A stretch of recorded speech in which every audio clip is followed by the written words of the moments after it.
सम्राट अशोक ने राजपाट का रास्ता प्रशस्त किया। सम्राट अशोक के बाद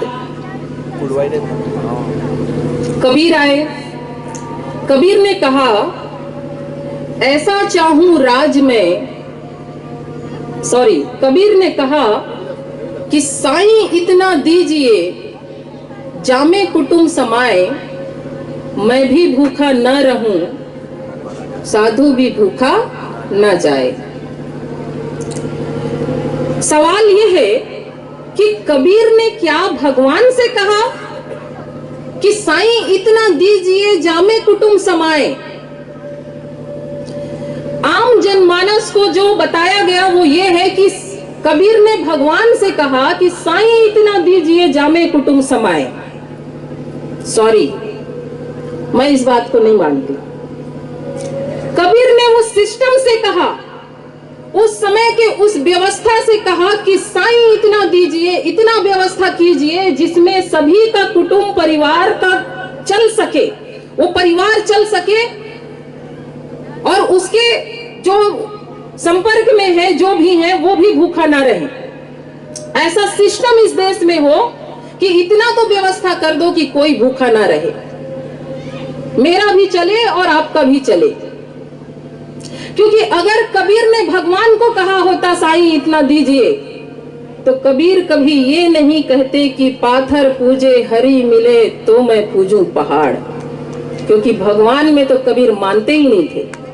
अगर पत्थर के पूजने से भगवान मिलता तो मैं पहाड़ को पूजने लग जाता, ये बात कबीर फिर कभी नहीं बोलते। संत रैदास ने कहा, ऐसा चाहूं राज में जहां मिले सबे को अन्न, छोट बड़े सब सम बसें, रैदास रहे प्रसन्न। ऐसा राज चाहिए, ऐसा व्यवस्था चाहिए जहां सबको अन्न मिले, जहां छोटा बड़ा ऊंच नीच ना हो, सभी समान हो, सबका समान आदर हो, समान इज्जत हो, मान सम्मान हो, ऐसा राज चाहिए। रैदास के बाद गुरु घासीदास जी जो छत्तीसगढ़ में पैदा हुए, उन्होंने कहा कि मनखे मनखे ला एक बरोबर होना चाहिए, कि हर व्यक्ति को एक समान अवसर मिलना चाहिए, चाहे वो शिक्षा हो, चाहे स्वास्थ्य हो, चाहे रोजगार हो, एक बराबर अवसर सबको मिलना चाहिए। उन्होंने कहा कि नवा जागरण नवा बिहान और सबो बनो सयान। सबो बनो सयान का मतलब सब राजा की तरह सोचो, सब राजा बनने की बात सोचो, ये उन्होंने कहा।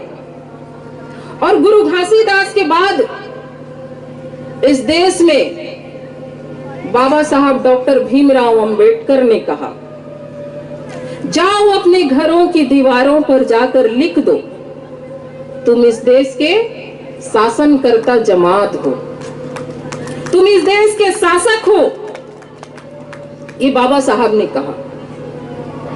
बाबा साहब ने कहा कि राजनीति ही वह गुरु किल्ली है, वह चाबी है जिससे आप अपने हर समस्या का समाधान कर सकते हो। आज कोई भगवान, कोई देवी देवता, कोई ईश्वर, कोई गॉड, कोई अल्लाह नहीं आके आपकी समस्या का समाधान करेगा। आपकी समस्या का समाधान राजनीति से होता है। इसी बात को बाबा साहब ने कहा कि the political power is a master key. Yes, it is a master key by which can open all the doors of progress. Education को खड़ा किया समाज में, शिक्षित बनो, संघर्ष करो और संगठित रहो। शायद मैं उल्टा बोल गई क्या? उल्टा बोल गई क्या? शिक्षित बनो फिर संगठित रहो, ऐसा है क्या? समाज में ये भी बात जाता है कि शिक्षित बनो फिर संगठित रहो ना, शिक्षित बनो और संघर्ष करो। जब शिक्षित बनोगे और संघर्ष करोगे तो समाज इकट्ठा होगा। समाज संघर्ष से